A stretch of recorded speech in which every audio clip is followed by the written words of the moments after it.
এবারে আমরি বাংলা ভাষায় চলে এলো আন্তর্জাতিক মানের গ্রাফিক নোভেল, যা বাংলা কমিক্স জগতে নিয়ে আনবে বিপ্লব।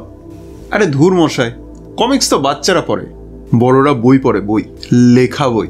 বলি আপনার বয়স বাড়ছে না কমছে বলুন তো? এই বয়সে এখনো কমিক্স পড়েন? হ্যাঁ, কিন্তু কমিক্স মানেই যে শুধু শিশুতোষ লেখা তা কিন্তু নয়। সেটা কিন্তু বর্তমানে বেশ কিছু কমিক্স প্রমাণ করে দিচ্ছে। কিন্তু আদৌ কি সেটা এরকম লেভেলের হচ্ছে যা কোনো বাংলা সাহিত্যপ্রেমীকে তাদের দিকে আকর্ষিত করতে পারে? কল্পবিশ্ব থেকে প্রকাশিত হওয়া দুটি নতুন অনুবাদ গ্রাফিক নোবেল বুদ্ধগ্রাম এবং শতপ্রেতের মিছিলের রাত কি আদৌ আন্তর্জাতিক লেভেলের হয়েছে? আসুন আলোচনা করা যাক।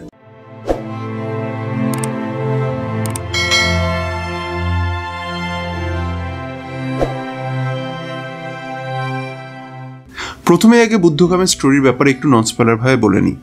চীনের রাজধানী বেজিংয়ের একজন মার্কেটিং এজেন্ট তার কোম্পানির এক ক্লায়েন্টের তৈরি করা ফটো এডিটিং অ্যাপ প্রমোট করতে গিয়ে এমন একটি আইডিয়ার জন্ম দেয় যে তার ফলে সেই অ্যাপ অভাবনীয় একটি সাফল্য পায় এবং কিছুদিনের মধ্যেই সেই অ্যাপের ছবি শেয়ার করতে থাকে লক্ষ লক্ষ মানুষ। কিন্তু এর ফলে শুরু হয় এক বিশৃঙ্খলা, যেটা কোনো সাধারণ বিশৃঙ্খলা নয়, বরং এর ফলে প্রকৃতির নিয়ম যেন বদলাতে থাকে। প্রতিটি মানুষ নিজের নিয়তি বদলাতে শুরু করে, যার ফলে সৃষ্টি হতে শুরু হয় এক চরম ক্যাওসের। মানব সভ্যতা কি সত্যিই নিজের ভাগ্য বদলাচ্ছে, নাকি চলেছে কোনো এক ভয়ঙ্কর ভবিষ্যতের দিকে? জানতে হলে পড়তে হবে এই বুদ্ধগ্রাম গ্রাফিক নভেলটি। বিখ্যাত লেখক চেন কুইফানের লেখা একটি ছোট গল্প কামিং অফ দ্য লাইটকে অবলম্বন করে এই গ্রাফিক নভেলটি অরিজিনালি তৈরি করেছেন জাকাপো সিকারিনি। নামগুলো যেহেতু জাপানিজ বা চাইনিজ, ফলে উচ্চারণগুলো হয়তো একটু গন্ডগোল হতে পারে, তাই আগের থেকেই আমি ক্ষমা চেয়ে নিচ্ছি। এই বইটির কাহিনীকে কল্পবিজ্ঞান আধ্যাত্মিক ঘরানার বলা যেতে পারে, কারণ এই কাহিনীর মধ্যে যেরকম রয়েছে বিজ্ঞানের আবিষ্কারের বিষয়, তেমন রয়েছে বৌদ্ধ ধর্ম রিলেটেড বেশ কিছু বিলিভ, যাকে আধুনিকতার সাথে খুব সুন্দর করে ব্লেন্ড করা হয়েছে। শুরুর দিকে হয়তো একটু কনফিউজিং লাগতে পারে যে কি হচ্ছে কাহিনীতে, কিন্তু কাহিনী যত এগোতে থাকে ধীরে ধীরে সমস্ত কনফিউশন ক্লিয়ার হতে থাকে। এখানে কিন্তু একটা বিষয় উঠে আসে যে যারা কমিক্স মানেই ভাবে হালকা চালের বাচ্চাদের পড়ার মতন জিনিস, তারা যদি একবার এই গল্প হাতে তুলে নেয় তাহলে সেই ধারণা বদলে নিতে বাধ্য হবেই, কারণ এই কাহিনী কোনোভাবেই শিশুতোষ নয়। সার্টেন লেভেল ইন্টেলেক্ট না থাকলে এই কাহিনীর মাথার উপর দিয়েও যেতে পারে। এবারে এখানে অনেকে এটা ভাবতে পারেন যে যেহেতু এটা অনুবাদ কাজ, তাহলে নিশ্চয় অনুবাদ সেই লেভেলের নয়, তাই বুঝতে সমস্যা হতে পারে। এখানে আমি একটা কথা বলছি, এই গ্রাফিক নোভেলের অনুবাদ করেছেন লেখক রনিন অর্থাৎ গৌতম মণ্ডল মহাশয়, এবং ট্রাস্ট মি, এই কাহিনী পড়ার সময় মনেই হয় না যে আমরা কোনো অনুবাদ গ্রাফিক নোভেল পড়ছি, মনে হয় যেন বাংলার কোনো কাহিনী পড়ছি। এতটাই সাবলীল এখানে অনুবাদ। তাহলে অনুবাদ যদি সাবলীল হয় তাহলে তো কাহিনী না বোঝার কোনো কারণই থাকতে পারে না। হ্যাঁ, থাকার কথা নয় ঠিকই, কিন্তু ওই যে বললাম, একটা সার্টেন লেভেলের ইন্টেলেক্ট দরকার এই কাহিনী বোঝার জন্য, নাহলে মনে হতে পারে যে কি হলো ব্যাপারটা। আশা করি আমি বোঝাতে সক্ষম হয়েছি যে আর যাই হোক, এই গ্রাফিক নোভেলটি একেবারেই শিশুতোষ নয়। এবারে আসি বইটির গ্রাফিক কোয়ালিটির বিষয়ে।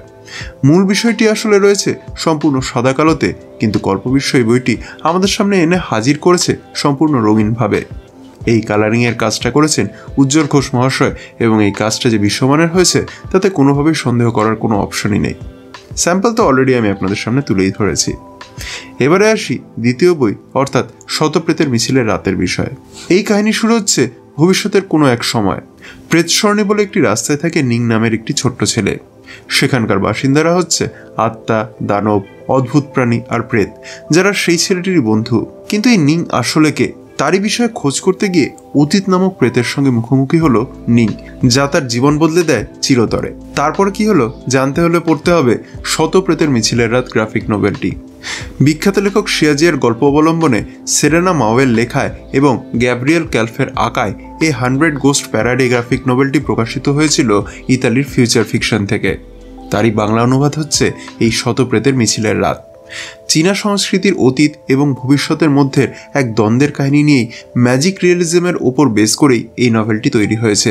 এই কাহিনী এতটাই গভীর যে শেষ হওয়ার পর মনের মধ্যে একটা আলোড়ন সৃষ্টি করে, বিশেষ করে এর এন্ডিংয়ের পার্টটা। এর থেকে বেশি কিছু বলে আমি একদমই স্পয়লার দিতে চাই না।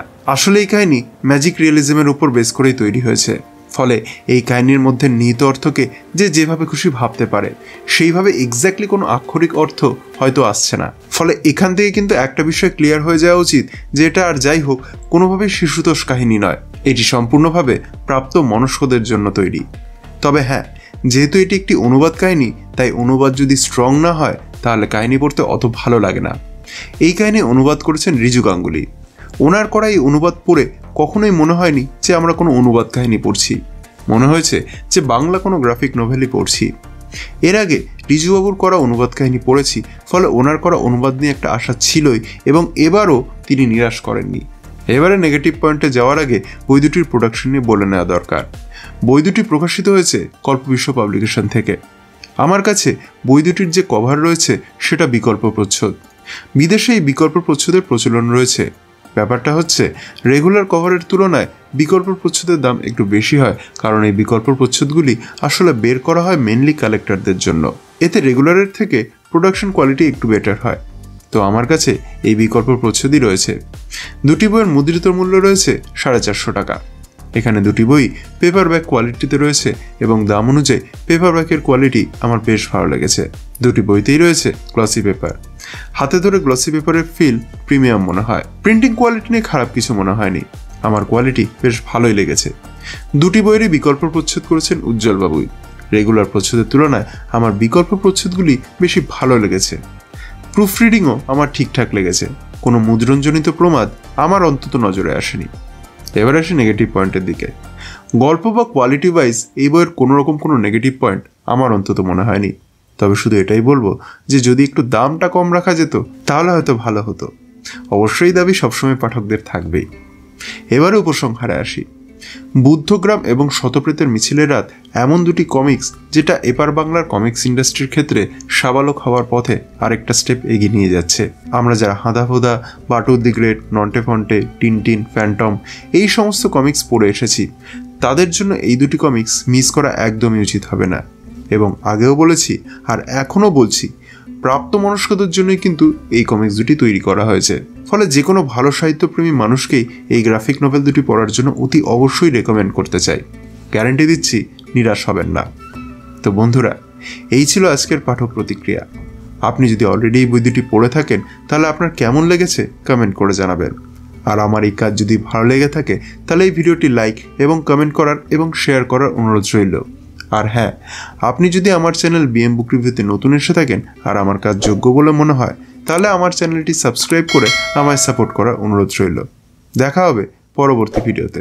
সকলে ভালো থাকবেন, সুস্থ থাকবেন।